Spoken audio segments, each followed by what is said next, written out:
1 minute.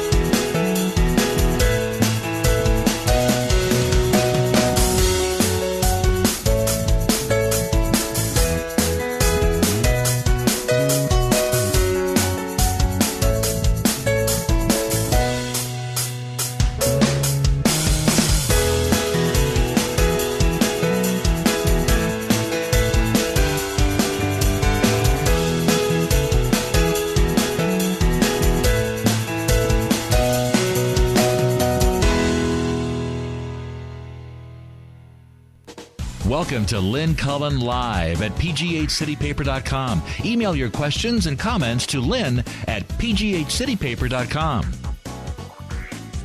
Whoops, go. Yeah. Go. Go. I don't think that's the proper verb. Oh, but nowadays.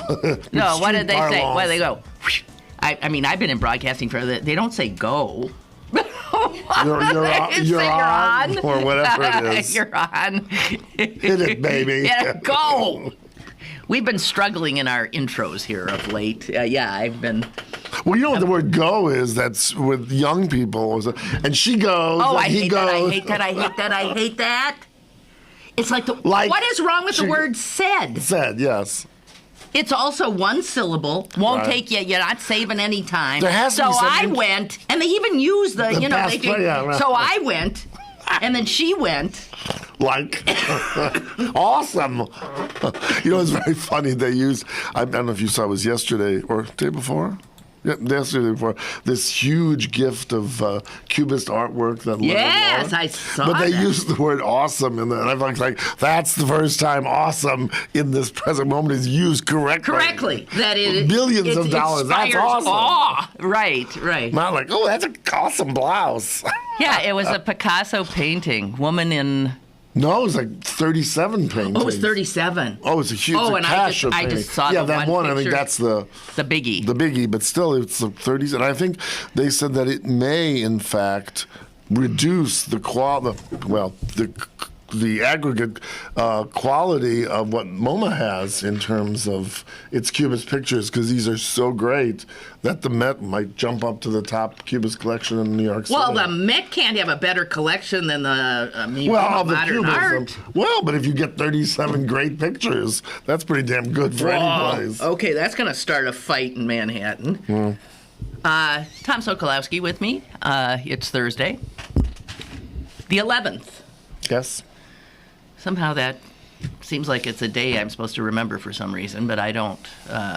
April 11th, whatever. Mamie Eisenhower had her hair down on the 11th. What do you mean? I, as a child, I remember thinking, God, Mamie, will you do something with bangs. your hair? Oh, jeez. Well, we have a first lady now who has bangs, and you don't like her bangs either. But at least, she's young. Mamie's were up so high; they were so bizarre. They always looked like a raccoon sitting on her head. Well, I hate to end the frivolity by... let me say one more about Mamie. I remember when, in her youth, Barbara Walters, yes, interviewed Mamie Eisenhower. And Ike had already died. And she said, "Oh, Mrs. Eisenhower, there's one more thing I wanted to ask you, because many people have wondered. Many people suggested that perhaps you were a secret alcoholic." What? She asked her that? Yeah, she asked her that because she had this way of sort of leading over and whatever.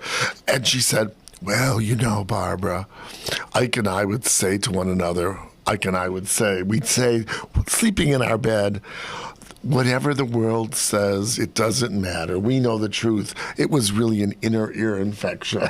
I was like, "You're a drunk, Mamie." But, oh my God, I'm really surprised she asked her that at that point in her career when she was young and interviewing a former first lady.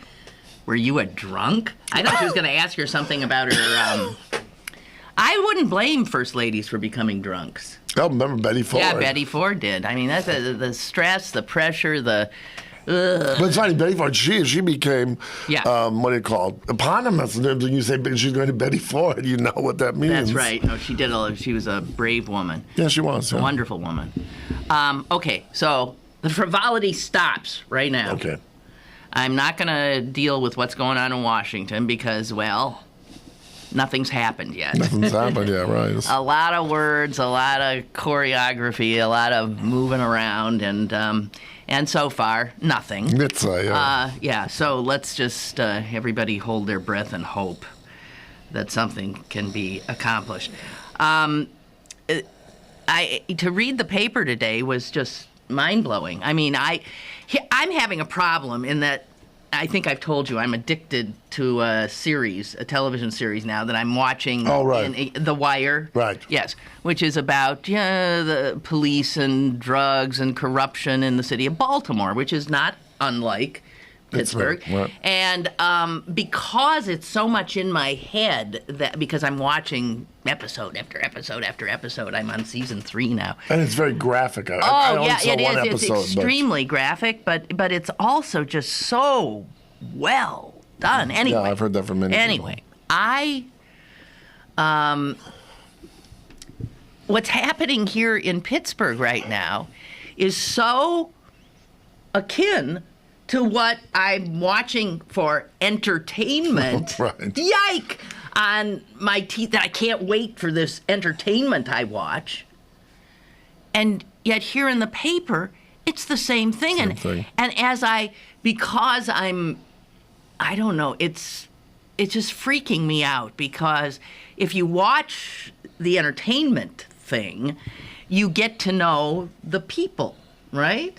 So it's not just, 3 people gunned down in so-and-so. You know who these people are.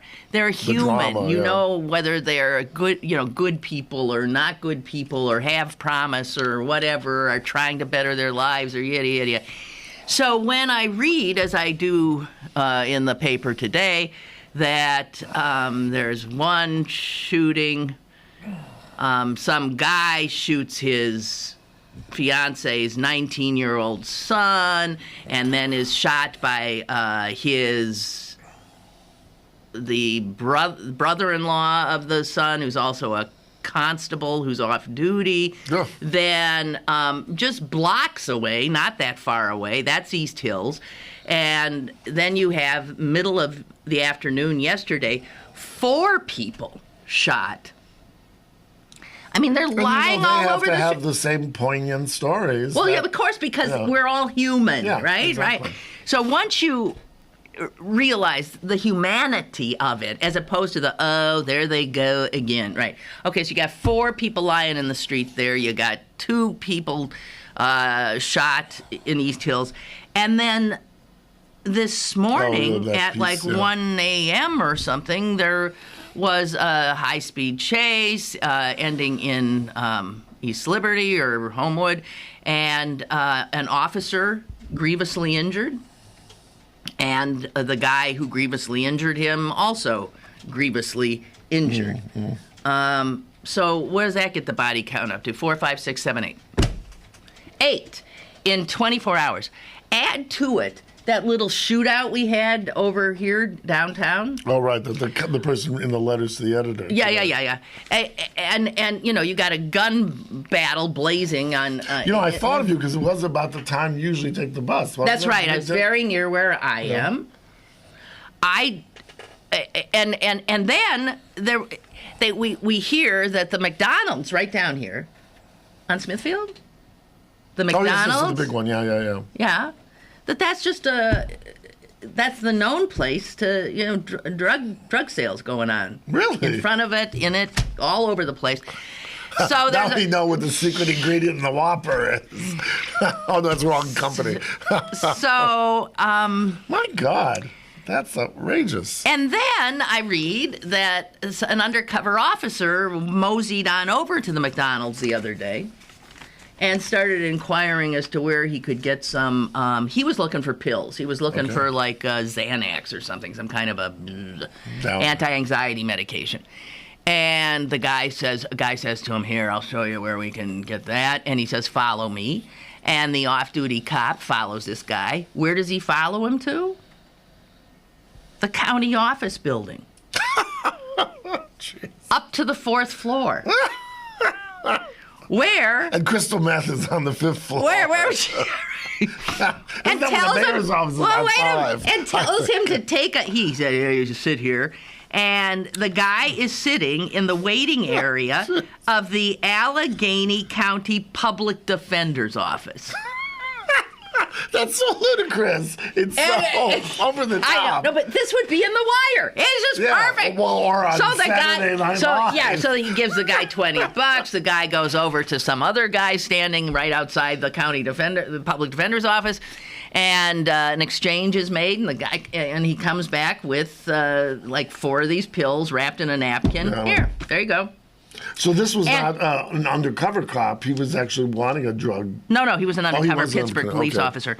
Anyway, so they arrest the guy who obviously made the sale, and the police report that this guy, who's 35 years old from Brighton Heights, said that he thought he was in the safest place in the world to do these deals.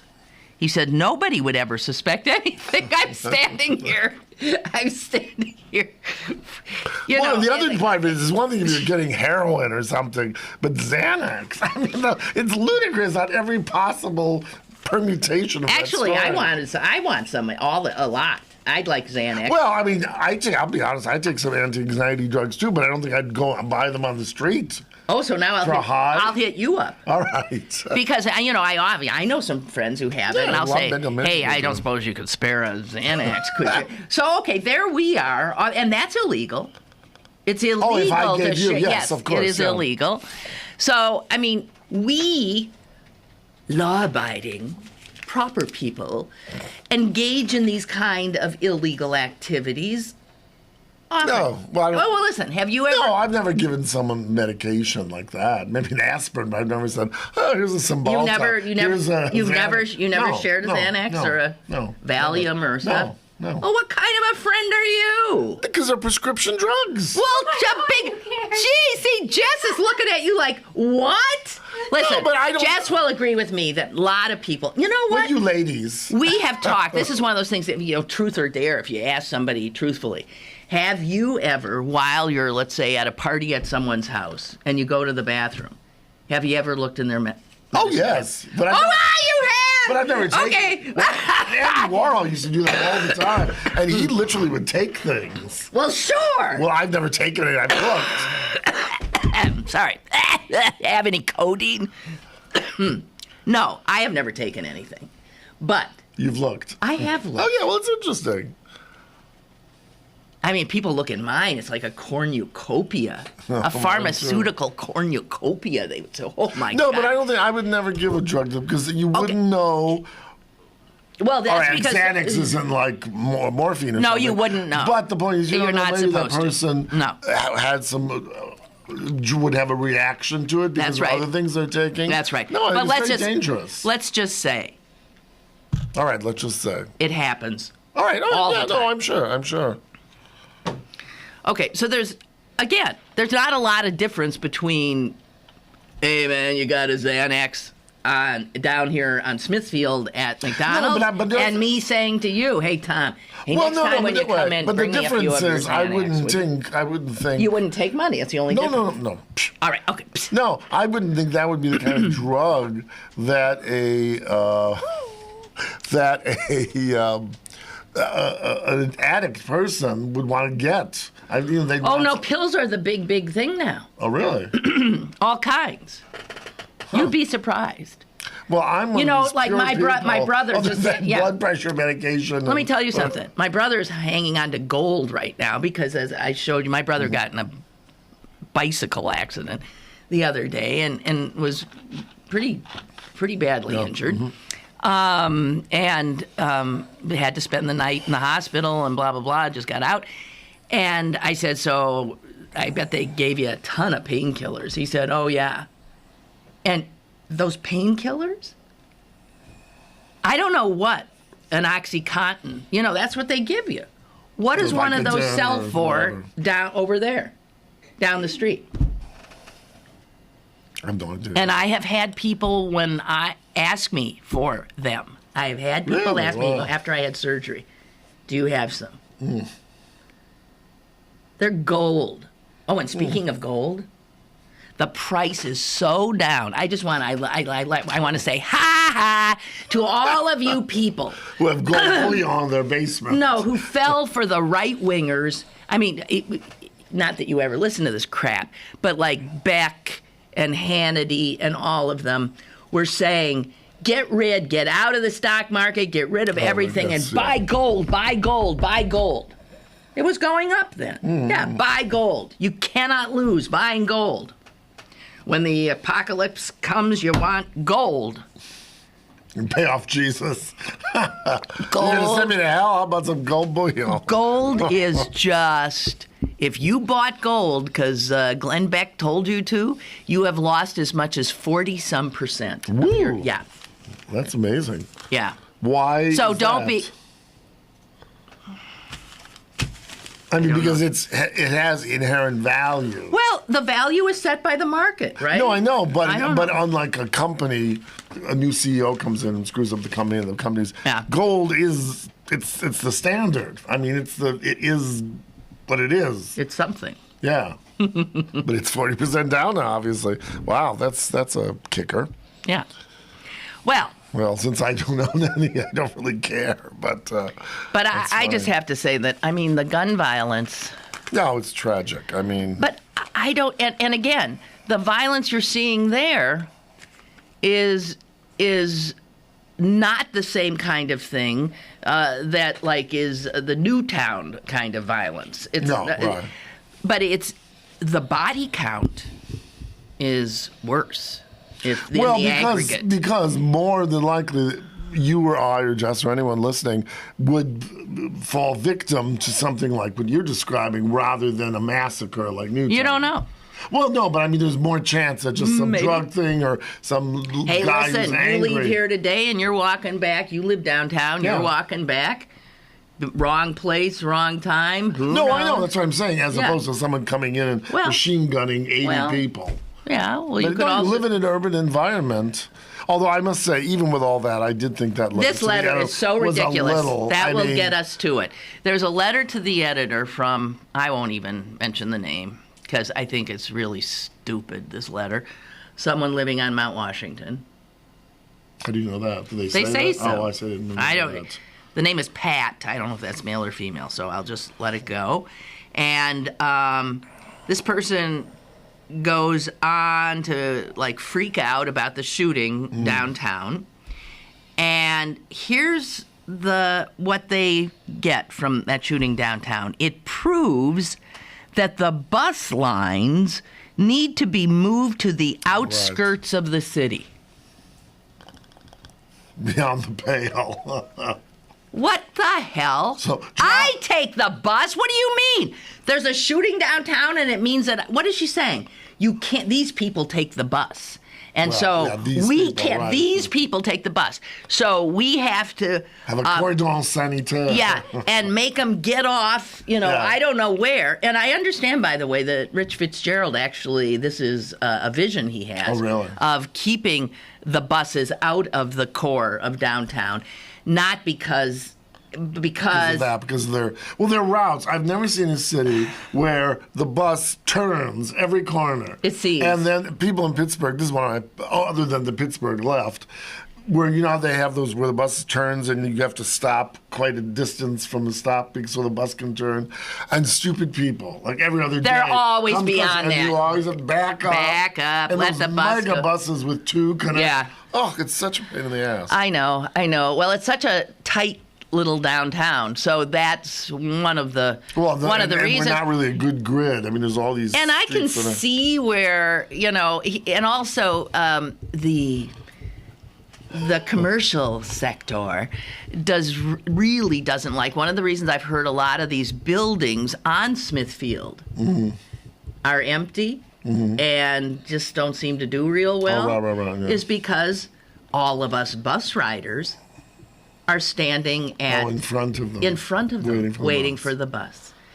And if you're not dressed appropriately, you're not and since dressing. often these crowds waiting for the bus include a majority of or quite a few black people. Mm-hmm. That does it. So this is what the Mount Washington resident says. Who probably has a view of the... Proves the bus lines need to be moved to the outskirts of the city and let people ride the T into town. Now, what does that tell you? Who rides the T? Suburbanites, right? Is that who rides the T? Yeah, but they cut a lot of stops. Okay, but But still, it has, what, 2 stops in the city and then, in downtown, and then it goes to the South Hills, I believe. And then they continue to say, you cannot even walk down the street downtown without getting harassed. No, that's ridiculous. I'd walk down the street here. Yeah. Harassed? I think. What's she talking about? This person is from Keokuk, Iowa. Yeah. Or listening to foul language. Well, yeah, we hear that, but you hear that everywhere. And on many occasions, seeing confrontations, such as the one that just took place recently. I have never seen even like a fist fight myself. No. Have you? No. And you live downtown. Yeah. Oh, now she goes to the back. She can't even go out for lunch. She brings her lunch or whatever, blah, blah, blah. She's afraid. Maybe the next mayor will do something and we'll see. It seems to be under the impression that downtown is suffering because of this. This person has not noticed that downtown is booming. Right, exactly. People are moving into the downtown. Skyscrapers are going up. There's all kinds of energy here downtown. Well, and I think that's the very, very appropriate word, energy. Whereas when I first moved to downtown, it was a ghost town. Yeah, it was a ghost town. And now it has. And, when you have that many people in an area, there might be an altercation or something, but that is the joy of living in a city, in my opinion. Hello. Good morning. Hi. I got a quick comment, that's all. Take away the guns. Take away the drugs and alcohol, you wouldn't have as much gun violence or domestic violence. That's right. And if you take away the drugs and alcohol, half the entertainers would starve. Because some of these people that's singing that, they're terrible. But it's the drugs and alcohol that keeps it going, I think. True. It's that's true. my story, and I'm sticking to it. Have a good day. All right. Thank you. Bye. Well, I'll tell you what. If you legalize the drugs and regulate them in some manner, but make them available. That would cut back a lot. That would hugely cut back. I mean, not on the crime. Not to what he's saying in the sense of the crime in terms of the illegality, but when people are high on whatever kind of stimulus or depressive downer, that just involves their action, their sense of logic goes out the window. But certainly the idea of maybe selling drugs and all that, you'd get all those mafia pimps and jerks. Drugs ain't going anywhere. No, it's true. They've always been. Since human history began, people have understandably sought succor. That's a good word. Isn't that word? Succor from the reality of their lives. Maybe someone will find on one of those cave paintings from Lascaux some sort of little thing that, there was even what do you call it? Some sort of drug in the caves in 40,000 BC or whatever. No, but there were. I mean, people did look for animals. Look for them. Animals love. I mean, they catnip. Birds eat berries that make them drunk. They know what they're doing. Yeah, they do. They fly in the windows. They're dropping out of the sky. Everybody. Oh, you're talking me so much today. Most living beings like respite from reality. Right. That'd be a teeny and bit it high. doesn't. Yeah, and getting a teeny bit high does not make you not perceive reality. It just softens it and takes an edge off. Yeah, so it's called self-medicating when people seek that through a cocktail, through a glass of wine, through a beer or 2 or 3, or through pills, drugs, and it is ever thus. Trying to criminalize this is insanity. It's like trying to stop, Well, remember the Depression. Well, right. I mean, not Depression, but the Prohibition. No, it's right. I mean, that gave the mafia, the underground. It wasn't the mafia. Well, whatever it was. Well, Al Capone. Just because he was of Italian descent does Honey, not he put was him the in mafia. the mafia. I don't think it was technically the mafia. What was the mob? The mob. Okay, it was the mob. All right. It's organized crime. Organized crime. Which is what you have going in. That's what The Wire is about. That's Yeah, what. sure. And when you see that the crime, the organized crime, the cops go after the lowest level. These people making the deals on the street or at because they're McDonald's. the easiest. They're nobody. Right, but the point is, it's much harder to get the guy in the public defender's office on the 4th floor of the city county building. I don't know. No, it's because those people are well protected, and they're paying off city officials and the cops and. I wish we could just clear the board and start over. But and I don't know what, my heart goes out to the African American community. When I ride the bus and there's young black men around me and young black women and children, I just think, my heart breaks. Well, because I don't know these stories are certainly, to a certain degree, anomalous, but in many of the black communities, that's where crime is there. What a way to live! Yeah, what a way to live! It's a minority of people who create an impossible environment for ordinary people to live ordinary lives. Well, and it's so sad when you read. I remember there was. Who was the kid? Where was it? Was it in Pittsburgh? I'm trying to remember. Not last year. Who was, honors student and the best football player and all this stuff, had gotten into a good college with a scholarship. It happens all the time. Gunned down the streets. Happens all the time. So hard. That story gets told, and it's what the First Lady was talking about yesterday in Chicago. That beautiful young girl. Oh, right, yeah. Who'd marched in the inaugural parade and then comes home and is blown away. And understandably, the First Lady got tearful when she said, it occurred to me that was me. I mean, there's no difference between me and her, except I got to live. Yeah. Right. And it just chills you. No, it chills you. And what we're doing now is chasing these people from one corner to the next. Right? Yeah. They do a drug bust and blah, blah, blah, blah, on a corner. It doesn't do anything. You have a market. There's a demand. And criminalizing this is not working. I don't understand how people don't understand it. When I lived in New York for a good number of years, I lived right on Washington Square.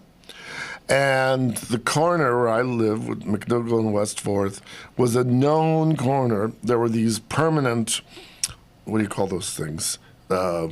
Chess things. People would come and play chess, and right in front of them would be all the drug sales. And one drug dealer who I got to know, not personally, but every morning I'd walk to the park, and he somehow, this was at the point early on when Ed Koch was mayor, and he seemed to think I looked like Ed Koch. So every morning because you were just a like, bald man. "Hello, Mr. Mayor." And so then after a while, he'd say it every morning, and I'd say, well, hello, what's your name? Mike. Hello, Mike. But everyone knew you went to that corner of the park, and you could get drugs, and you'd see cars driving. Was this guy black? Yeah, he was black. Okay, so he thought all white guys looked the same. Well, I guess. Well, because you look as much like Ed Koch as I look more like Ed Koch. I do, because I have a Jewish punim, a Jewish face. Yeah, that's right. Right, and you don't. And he was tall and thin. Very tall. Not so thin. But he was very tall. He was very tall. I remember being shocked when I was standing next to him and thinking, geez, I didn't know you were so tall. But everyone knew this, and there'd always be a sweep everyone knows by the police. But, as long as they didn't, and they really didn't bother people because enough people were coming up to them. But then there would be other younger ones who would come in, and as you'd walk, smoke, smoke, smoke, smoke, hash, hash, hash, hash, reefer, reefer, reefer, and they would say these things. And then people going with their prams. They're and their babies. entrepreneurs. Yes, They are right. entrepreneurs, and their operations can be extraordinarily sophisticated. Yeah, in the way they are organized.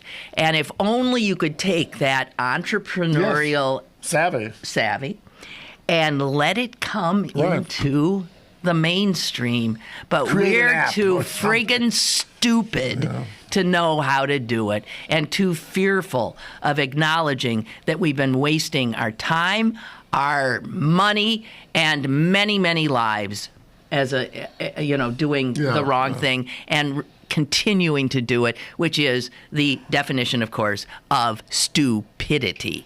We got to take a break. Stick around for more with Lynn Cullen Live after this. This week's Pittsburgh City Paper is available now. Pick up one today for the latest on the upcoming mayoral election. Plus, Joshua Bell, Artie Lang, Joey Bada, and Southside Meat Pies. Pittsburgh City Paper, available at over 1,700 locations throughout Western Pennsylvania, and on the web at pghcitypaper.com, and on your smartphone at citypapermobile.com. It's warming up outside, so get to Little's for all your spring needs. Little's has everything for men, women, and children to stay in style for this upcoming hot summer. Lots of great colors from Dansko, New Balance, Steve Madden, and much, much more. Don't forget to come visit this season's colorful handbag selection as well. Little Shoes, Pittsburgh's largest family shoe store, 5850 Forbes Avenue in Squirrel Hill. Now, it's back to Lynn Cullen Live at pghcitypaper.com. Okay, we are back. Deluged with people's comments on downtown. Yeah. Dorothea writes, regarding the woman who's criticizing downtown, I've heard this same critique on numerous occasions. Not everyone is a city person, and trying to convince a city hater to be a city lover is a losing game. That's true. Yeah, that's absolutely true. So Tom and I can't imagine not wanting to be amidst the tumult and energy and I'd rather be diversity. spat on by a panhandler than by a cow. Yeah. No, really. But what's odd about me Wisconsin or something. I have lived on a farm. I loved it. I have lived in Manhattan. I loved it. The only place I have never lived is the suburbs, and I can tell you right now, it's because I know I would hate it. I would hate it. I know that. I can do bucolic and I can do urban, but I can't do that in between thing. Sure. Because that is so boring. Well, to you know, it's me. very funny. There's that one section of near Los Angeles, San Bernardino Valley, and they call it the Inland Empire. And it's, many, many, many millions of people live there. Well, probably a couple million. Yeah. But it's not on the coast. It's not a big city. It's just this one sprawling suburb where it's everyone awful. is. It's just awful. It's beyond me. It's beyond me why anyone would choose that.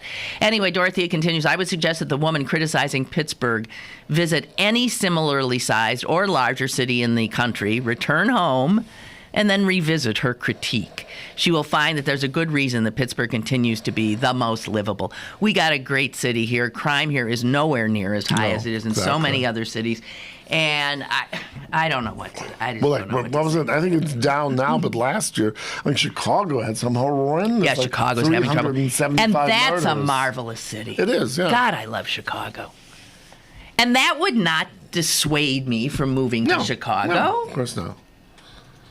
So I don't know what it is with some of you guys. You're scared. What a way to live. No, it's true. What a way to live. To be frightened of... It's beyond me. Instead of being frightened, try being interested. Instead of looking... Strike up a conversation with someone instead, or just observe. Or just observe. I'm not good at striking up conversations, but when I first moved to New York, you know what I loved to do? I used to get on a bus and just ride it. I was going nowhere. I just loved the human Well, it's funny you say that. I remember when my mother, parade. When she was how old? She must have been in her early 70s, came to visit me in New York. And I remember it was Easter time. And so I was cooking Easter dinner, and a couple of my friends were coming over to have dinner with my mother and myself. And so I was good. My mother said, I'm going to go and sit in the park, because my mother loved it. And she sat right where the drug dealers were. And then finally I was waiting, so then I went down and found her. I said, Mother, I told you, such and such. She said, well, it was so interesting watching all these people. Yes, it is. It's so marvelous. It's beyond me how... Well, I think it's that part of, you mentioned suburbs, but that's only one part of it. Many people are frightened if you're not like them. And I'm not even saying black, white, or poor, rich, but just different. And people are frightened by difference, as opposed to questioning and saying, wow, I never tried doing that. It's neat. Maybe tell me about it. It's true. We'll leave it at this. I really feel sorry for people whose reaction is fear. Yeah, exactly. In almost any instance, except where it is palpable. Yes, right, of course. There are places where, survival depends on understanding when you should run. This is partly another part. I think we've talked about this once before, perhaps, but not just the violence, but the fact of people today, mostly younger people, but people our age as well, wearing those stupid iPad earphones. And there's been a number of instances of people getting knocked down because someone's riding on a bike behind them or running and not intending to hurt them. But you don't hear a honk, or you don't hear someone say, watch out. And it's just isolating yourself from the world around you. Yeah. Yeah, it's crazy. And the joy of it is, I once told you, the flaneur, the French term for the walkabout guy who just walks and says, oh, I saw such and such happen. Oh, there's a new, burlesque theater. Oh, they have lox and bagels for sale. That's neat. I agree.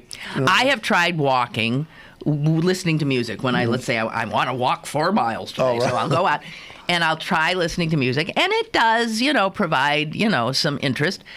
But I feel cut off from my environment. Exactly. And so now I tried doing it, but I can't do it. I felt not only cut off, but I felt vulnerable. Right. Because I wasn't aware of my surroundings. Well, Margaret just says she sent us a note saying she had a bad experience once downtown, but then she writes, I still love going downtown. Well, sure. And I would too. And I've had some, I don't know. The panhandlers are the ones that bug me. But, and especially this one woman down here who hits me up almost every day. I mean, enough. I'm not Honey, I'm not Chase Manhattan. What should I have her on I just give her a weekly allowance? What am I supposed to? And I'm thinking, move around. You shouldn't. Yeah, right, exactly. Well, just stop standing right here and get. Well, also, I remember I mentioned Ed Cott. We both mentioned Ed Cottre, but I remember he always used to say when he was married, he said, don't give to those people. Give to United Jewish Appeal. Give to Catholic Charities. Give to whatever, because that money is going for meals and soup kitchens. That person may be hungry. It's not that everyone's but others, it's just going to go to buy, 4 roses, wine, or whatever it is. Well, I've been told, even by formerly homeless people who I've interviewed, don't give money because it will. And it's hard to follow that advice. Sometimes.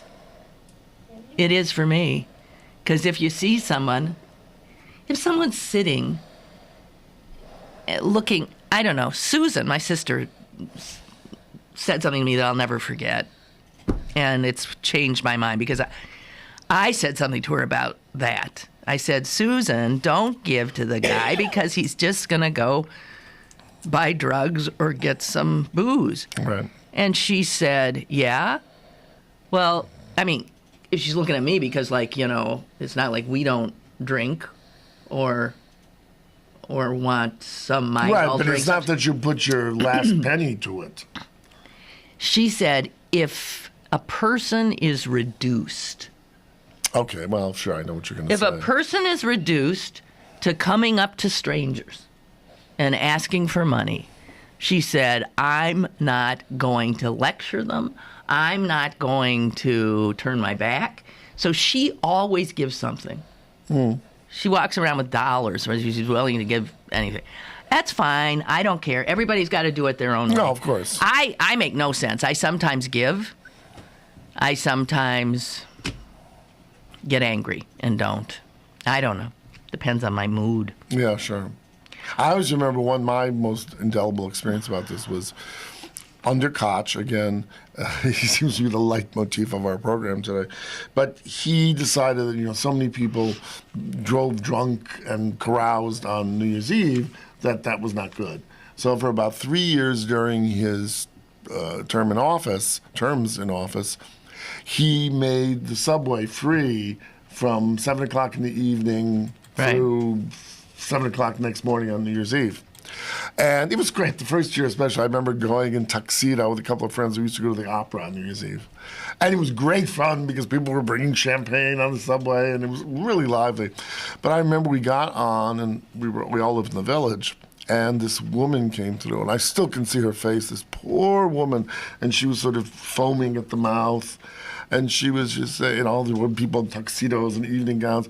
And so she was like, oh, please. Then she sat down and started to cry. And she said, oh, don't, help me. You don't want to help me because I'm ugly and pathetic. Oh, God. I think I took out a $20 bill and gave it to her. But that was one time I thought, this is no act. This poor woman was just at her, wit's end. Yeah. But then you get some of these really, although I must admit, I've once given money. There was this one guy in the subway. Just for the pure entertainment value. I've done it too. Hilarious. Yeah, I've done it too. Honey, I would pay that that's for right, Johnny that's Carson. Right. Your act is I've great. had people come up to me and with such a patter, such a line. Oh, so they're fabulous. Yeah. And they do their thing, and I say, I don't believe a word you just said, but it was good. That was brilliant. Here's I said, that is really good. Right, car. exactly. I said, here, that was worth $5. Well done. But I did, another guy who did that to me, I said, I'm going to give you some money now, but I'm also going to give you advice. First of all, don't come back here again looking for more. Because with your talent, I said, your skill at selling, you should be able to take that into the legitimate world and make a great living. You got tons of charm and personality, and you got a great line of patter. I said, you can take that, and you don't have to be ripping people off. I don't even remember. Probably didn't say. I don't know, whatever. Okay, we got to take a break. Coming back, I want to get into some other stuff. I got so much stuff. I thought I didn't. Man. We always do that. I always think, I got nothing to talk about, Tom. And then we can't shut up. Never Okay. a problem. In a minute. More is on the way with Lynn Cullen Live. Go to barkbargains.com for great deals on gift cards from your favorite local restaurants, bars, museums, and shows. This week only, get discounts up to 20% for Nordstrom gift cards. Supplies limited. barkbargains.com, Pittsburgh's best bargains. barkbargains.com. We will not be an easy target. We will never roll over and let pain plan our day. We will protect our bodies and fight back by moving. We will do our morning laps, walk our dogs around the block, pass up the elevator, and proudly take the stairs. Because arthritis can't beat us if we beat it first. In the fight against arthritis, you need a weapon. What's yours? To learn more, visit us at fightarthritispain.org. This message brought to you by the Arthritis Foundation and the Ad Council. You're listening to Lynn Cullen Live at pghcitypaper.com. Once again, here's Lynn Cullen. Here's Lynn Cullen and Tom Sokolowski. Okay, there's another little police blotter thing I have here from Pittsburgh. This moves us to Oakland and to the University of Pittsburgh, where this is so unbelievable. When you think about who calls in, somebody called in a bomb threat, University of Pittsburgh, the other day. Remember how they had that just... spate of them? Ago, yeah, I mean, it was just really... They never found them, or did they? Oh, yeah, no, they did. They found the guys. It was a guy from Ireland. Oh, this is what... Remember? Didn't they think at one point he was a transgender I know, yeah, right. couple? Yeah, that poor transgendered couple got dragged into it. In Ireland, Jesus. So, no, this was... And I've often thought... that I'm willing to bet that, like, some student who has a paper due or has a test they're not ready to take. Every semester at NYU, whenever there were midterms, during that week, there'd be a bomb scare. Bomb scare, fire alarms, And whatever. I said to one of my friends who was at faculty, I said, "But why don't they do it?" Because they said, "Well, at finals they knew they had to go to the finals, whereas midterm they thought they could fudge." But every goddamn semester. Well, sure, because the student. It only makes sense. That'd be a way some desperate student trying to get out of it. Well, the funny thing about this story is they found who did the bomb threat. Oh, okay. And it was the teacher. The teacher? Are you serious? I am. Oh, my God. Oh, God. 34-year-old Nancy Bruni of New Kensington. Now, she's not a professor. She teaches Adjunct? a class. Well, she's probably a TA. I don't know. She teaches. Oh, this is so funny. She told police she has anxiety, depression, and obsessive compulsive disorder, and she was off her meds, and she was anxious and just knew she couldn't teach her class. Yeah, cancel the class, exactly. So she the world. She called in and said, "This is kind of strange, but I received a message on my phone, and there's going to be 2 explosions going off tonight at Posvar Hall." And then she also put up a sign in the bathroom in Posvar Hall. So here's what's, I think, funny about this. I don't think they're going to renew her contract. No. I don't think so. Here's what's funny about this to me. You know what? Okay, so she has mental illness. Yeah. Mm-hmm. You know what class she was teaching? Go, baby. Health and illness. Oh, perfect. That was her class, health and illness. Well, she's been down that road, girl. Yeah, well, and here's the other thing. So, okay, she's a grad student, not to, she's obviously a troubled soul, and not sure. to, she's a graduate student. Now, that brings me to this question, again, which I've talked about before. The tuition at Pitt keeps going up and up and up, as the tuition at every college, insert here, every college. And if you're spending $20, $30, $40, $50, $60,000 a year easy to send your kid to college, wouldn't you expect that they would have classes taught by professors? There's the rub. This isn't a professor. This is a grad student. Grad student, right. So, and what do you think she's getting paid? Well, we know she's getting paid nothing. Next to nothing. Maybe she's being paid like an adjunct. And we've talked about adjuncts before. 76% of the faculty of American universities are now adjunct professors. And the average salary for one course for an adjunct is $2,700. And when you Plus think about benefits, yeah. no health care, nothing. And no continuity. I mean, no security, nothing. And they are piled on with this stuff. Now, this is so wrong from either side you come at it. Sure. It's wrong if they keep raising, where's all this money all these parents and the poor students are going into debt for? Where's all that money going? Yeah, exactly. Well, as I said to you before the program started, there were articles about my alma mater, one of my alma maters, NYU, where they had the same thing, I don't know what percentage, but of adjuncts teaching undergraduate courses. And then in the administration, vice president of finance, vice president of development, whatever, people making $600,000, $800,000. Oh, yeah. And then faculty, except for tenured, chaired professors who make quite nice salaries. But no, it's terrible. You're not. I went to the University of Chicago, which is a wonderful school. I don't think I ever had, except for a lab.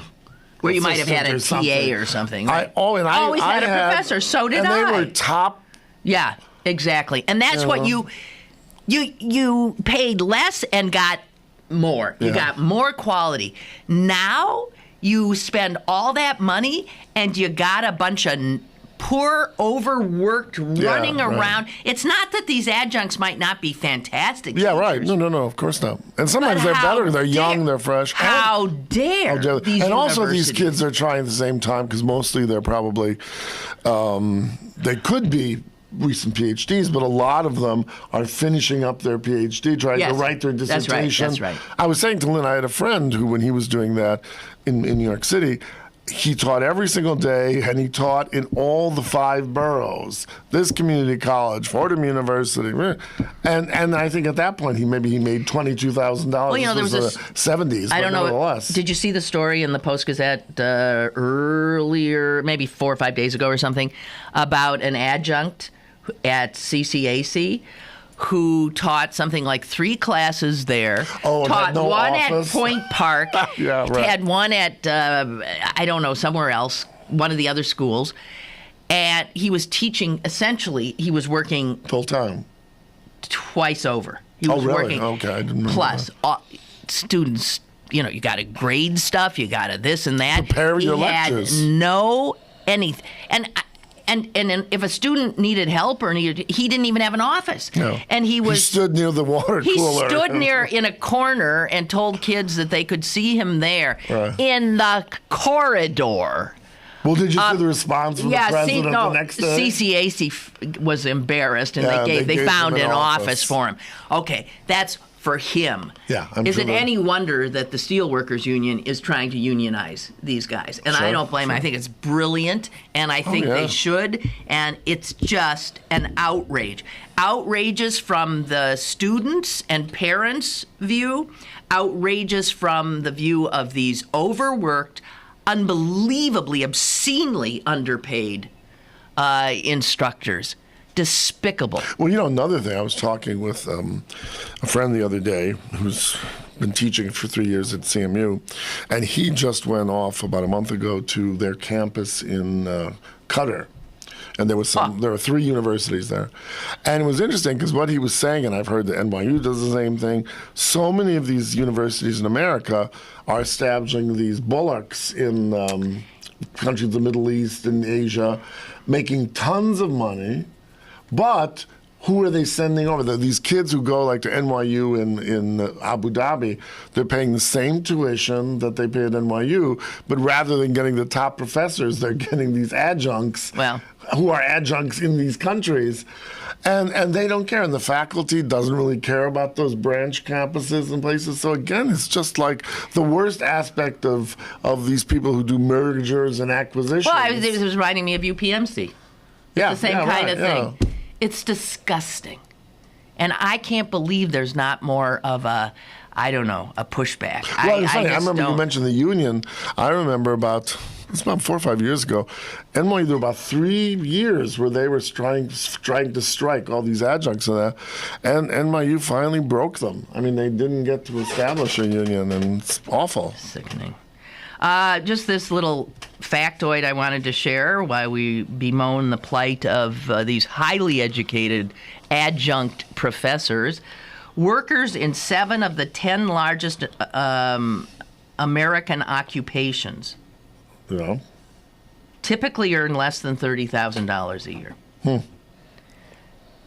And that is because most Americans, these are the largest professions. That's because when we hear about jobs, the jobs available are service jobs. Mm-hmm. They are clerks and food prep and cashiers and that kind of thing. And that's the kind of job that we're talking about.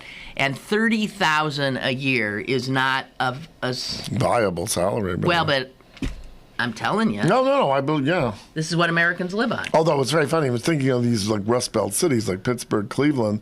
With us, it's eds and meds. I mean, the biggest people working in education numbers. But when you have for the eds, like the education, and I suppose meds in a large It's the same thing, When yeah. you have this underbelly supporting all of that, of the brilliant indentured surgeon, servants. well, and then the person who spills out the bedpans. I mean, the That's inequality and equity. And those are the those jobs are the one, without them, it's like it would stop. It's like the undocumented workers who come here and do all the dirty work, Right.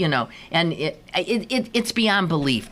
If you look at how this wonderful society of ours, this capitalist society functions, it functions on the backs of hard-working people who can't catch a break. And it always has been thus, sadly. Well, it's been less thus. Well, true. in some instances. No, sure. Okay, good. Richard, thank you. Richard writes, just wanted to make a case for suburban living. I was raised in the suburbs. I live in the suburbs. I've spent most of my entire life in Allegheny County.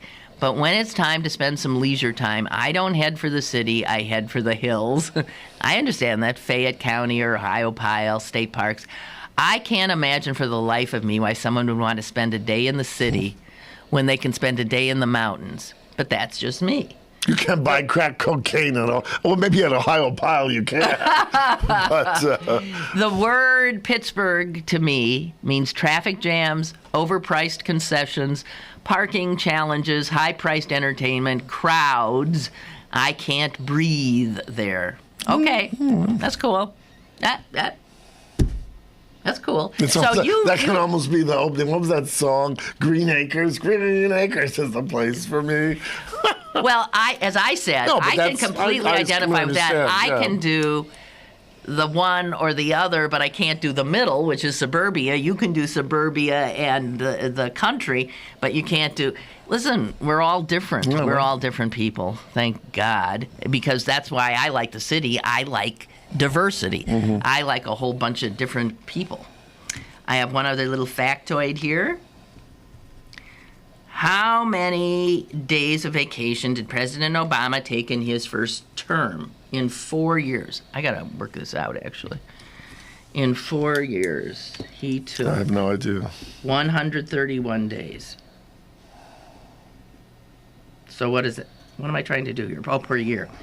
Okay, so that's about 32 days a year, which is... a month. And then that would be executive. It's about a month of vacation. And then a year. top executive would certainly get And the that. thing is if you're president, you're never really on vacation. But that's, okay, that seems about right. Yeah. In his 2 terms, President George W. Bush took 1,060 vacation days. Okay, so that in 4 years, we'll just take half of it, is 530. Wow. He took 530 to Obama's 131. It's almost 4 times. Man. And as you say, the thing is, it's for someone like that, it's not a vacation at all because it's not. The phone is constantly ringing, and 3 or 4 or 5 of his staff is always with him. And if something horrible happens, he comes back, or has to while he's on his glider plane has to send kill Osama bin Laden or something. Oh, here was a great piece of graffiti on Maggie Thatcher. Iron Lady, rust in peace. Oh, there was a great. Did you read? There was a great piece. Oh no, you. I read it. Yeah. That's and right. I've been asked for Jess to post it on Facebook, but I'll be damned if I remember where. Wall It was Street the Journal, I Daily thought. Mirror. No. Oh, it was British. Okay. It was British. But she was. I mean, when you were reading, she was a nasty bitch. I mean, she did such horrible things to the underclasses. And she was so, I mean, she would, I think, watching her, I remember the 2 people, I never met them, either of them in person. But I got, somehow you meet someone who's really you and you get sort of chills. It was Leona Helmsley watching her on TV once, and this one. And this one. Yeah, these are women that are scary people. Only little people pay taxes. No, but she is just reviled by the people who don't have much. Right. Because she... Put the nails on it. They may have been laying down the coffin, but she certainly put the nails on the top. Here's a guy who was general secretary of the Durham Miners Association, and he said, about her death. It's a great day. She did more damage to us than Hitler. And the Irish. Oh my God, what she did. what she did to the Irish that too. was horrific. And death parties. They've been having death parties all over. Her funeral is going to be a elaborate funeral. The Queen will be in there, and her casket will be on a fancy dancy caisson or something, and all the full regalia, yada yada yada. And some people are really unhappy about that, and some wags have suggested, since this funeral is going to cost the state about $15 million apparently, they said, well, she wouldn't. She was so austere. Right. Then they said the funeral should not be handled by the state. It should be privatized, which is what she did to everything. Privatize Maggie's funeral, with the government seeking a profit to be made on it along the lines of... The Ringling Brothers, Barnum Right. Bailey can stage it. Exactly. So a conservative newspaper, the Daily Telegraph, did some, hagiographic. Yeah. Hagiography, yeah. Hard G. Obituary, and they had to shut down their web presence. Oh, because everyone kept writing. They were deluged with what they said was abusive comments being made. I mean, anyone who creates that much animosity. Well, she was just mean. Wow. I mean, you can be a Republican, conservative, and all that, but it would be sort of like if Jesse Helms had been made president.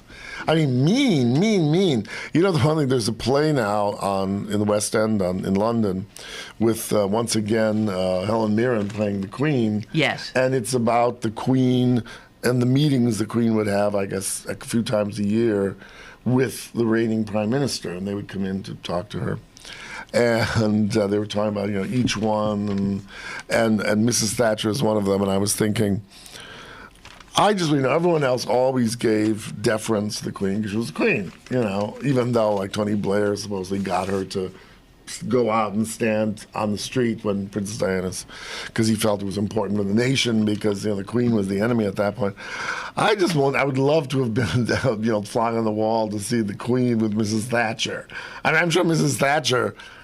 Like, Queen, this is what we're going to do. I don't know. She was still a grocer's daughter. Well, yeah. That's in the true British way. Yes. Like, what did you charge for aubergine and courgettes?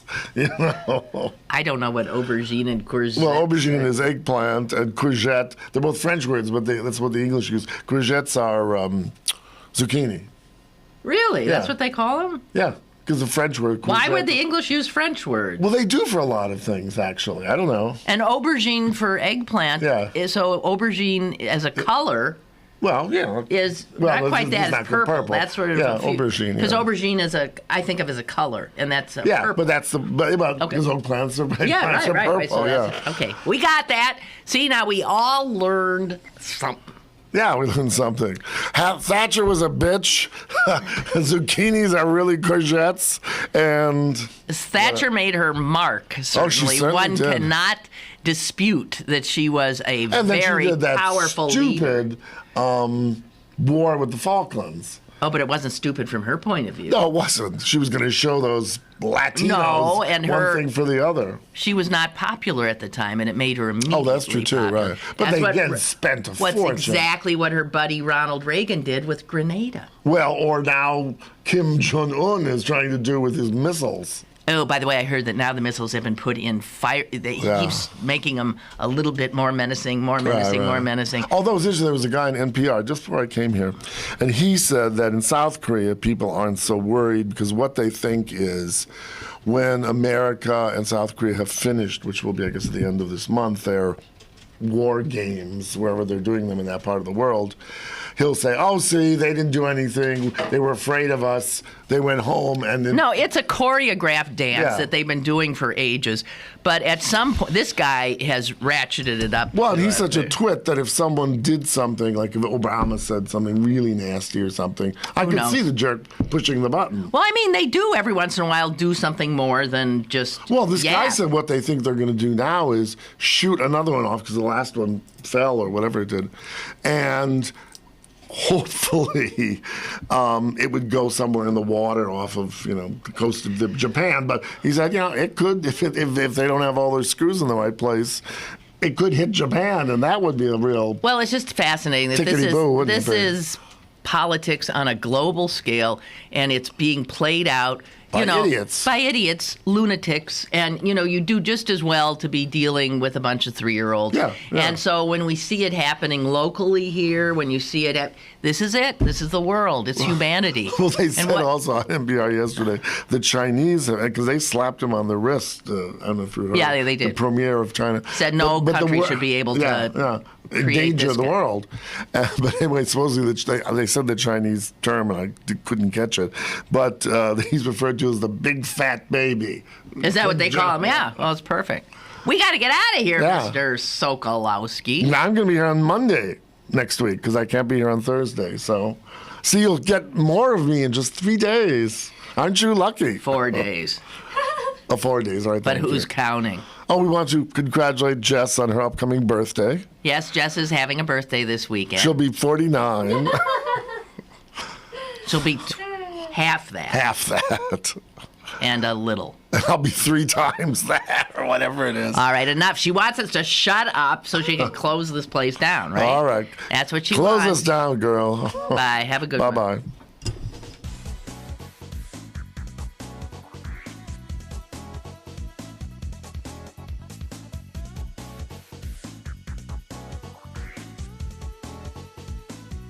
Lynn Cullen Live, Monday through Friday from 10 a.m. to 11 a.m. and archived at pghcitypaper.com. The opinions expressed on Lynn Cullen Live are those of the host and do not necessarily reflect the viewpoints of Pittsburgh City Paper, Steel City Media, and its advertisers.